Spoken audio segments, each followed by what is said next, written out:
The emperor who banned death vanished behind tombs and myths. But what was he hiding from? What if a ruler could outlaw death itself? In ancient China, one emperor refused to accept mortality and declared death illegal. What followed was a bizarre crusade for eternal life, involving alchemists, poison, and a quest for the impossible. This is the story of the man who tried to ban the inevitable.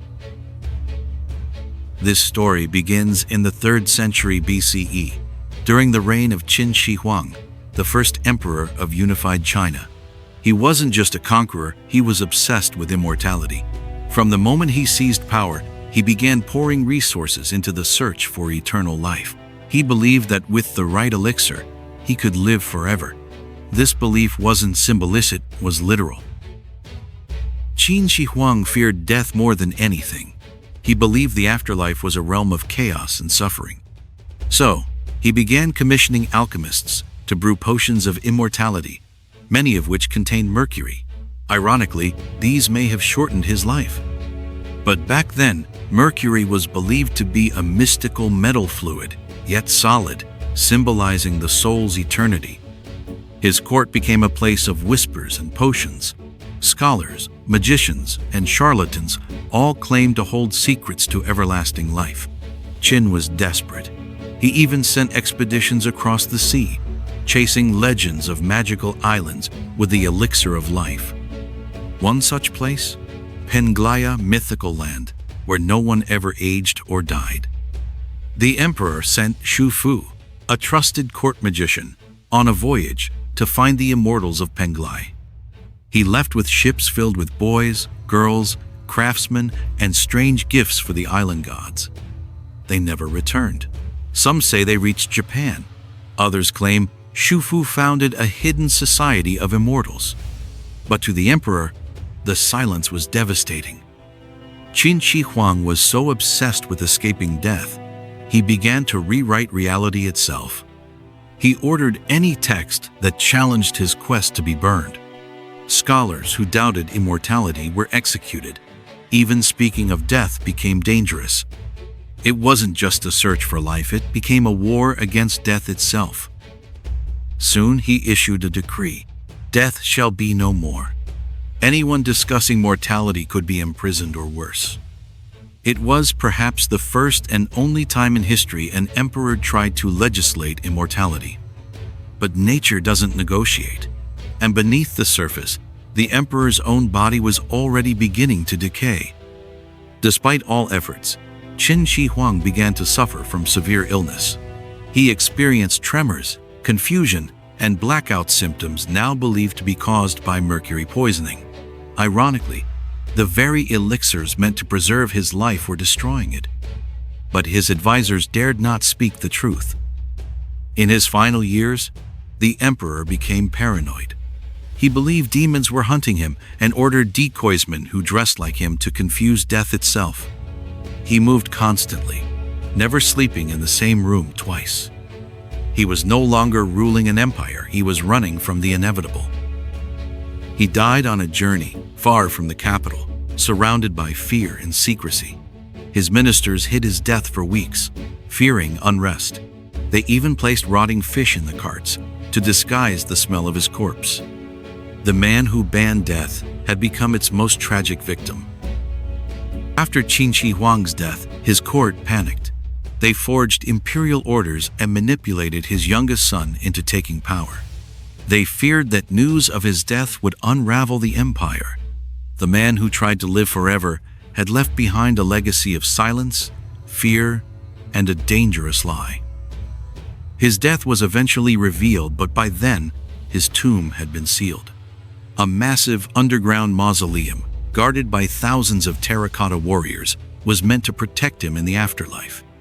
Ironically, this suggests he believed in death all along, just feared it too much to face. Qin Shi Huang's attempt to defy mortality became a cautionary tale. His obsession with control, with outliving time, ultimately led to political chaos and a fragile legacy. Within 4 years of his death, the Qin dynasty collapsed. Death had the final word not just on the emperor, but on his empire. But the idea of banning death didn't vanish. Throughout history, other rulers and thinkers have tried to outwit mortality through alchemy, science, or ideology. What Qin Shi Huang started became a universal human question. Can we live forever?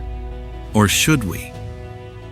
Today, longevity science is booming. Billionaires fund research into age reversal, digital consciousness, and genetic immortality. From Silicon Valleys to biotech labs, the dream of never dying is alive again. But Qin Shi Huang reminds us, the fear of death can be more dangerous than death itself. Ancient texts claim Qin's alchemists once discovered a silver river that eats life-likely mercury. They called it divine. But what if immortality was always a poison disguised as a cure? What if the real secret to eternal life was letting go of it? In banning death, the emperor inadvertently banned truth. His court lived in fear of honesty, of acknowledging the natural cycle. And when truth dies, so does wisdom. In that sense, Qin Shi Huang didn't just fear death, he created a world where life itself lost meaning. Yet even now, some conspiracy theorists believe Qin never died. They claim his soul lives on, hidden deep within his unopened tomb, guarded by rivers of liquid mercury. Scientists have detected mercury levels in the earth around the tomb, but no one dares open it. Is he still waiting? The legend continues to evolve. In fiction, Qin Shi Huang appears as a villain, a ghost, a god, or even a cyborg emperor in future set stories. His ambition is timeless and unsettling, because deep down we all ask, what if we never had to die? But maybe immortality was never meant for one man. Maybe it's something else, entirely your stories, our influence, our ideas that live on. The emperor who banned death is long gone. But here we are, still talking about him. Qin Shi Huang's tomb remains sealed, untouched for over 2,000 years. Why? Some say it's out of respect. Others say it's fear of traps, of curses, of mercury rivers. Or maybe we sense the emperor's will still lingers, clinging to a dream he never gave up. When archaeologists discovered the Terracotta Army in 1974, it shook the world. Each soldier is unique, like real souls frozen in clay, meant to serve Qin in the next world. A massive effort to control even the afterlife. He didn't just want to live forever, he wanted to rule forever.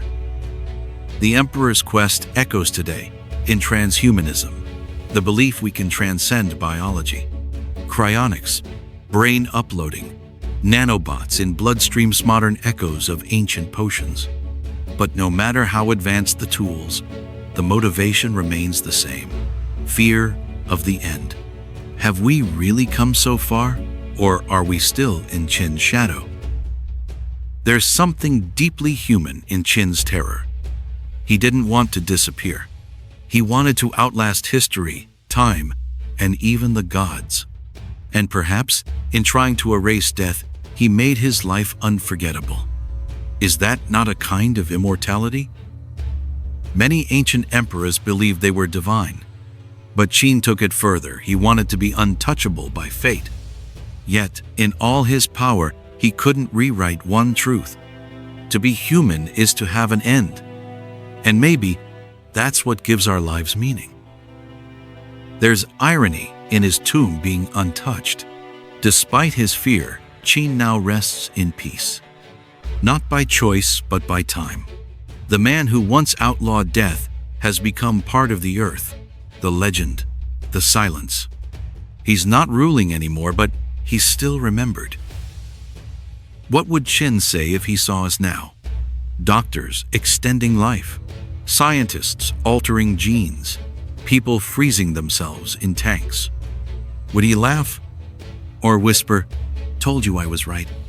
Or maybe he'd still be chasing islands across the ocean, looking for a future we've only begun to imagine. Death, for all its mystery, is a mirror. It reflects what we truly fear and what we truly value. Qin Shi Huang wanted to escape it, but maybe, in trying, he helped us understand it more deeply. He reminds us that fear of death can shape entire empires. In the end, Qin Shi Huang didn't conquer death, but he did something else. He became a story, a myth, a question whispered across centuries. And maybe that's the only immortality that's real, to be remembered, puzzled over, and passed down. He's not alive, but he's not entirely gone either. So now you know, there was once an emperor who tried to ban death and failed. But his story lives on, quietly urging us to ask, would immortality be a gift or a curse? And if you could live forever, would you want to? Stick around, there's so much more to uncover about our strange, brilliant, and haunted past.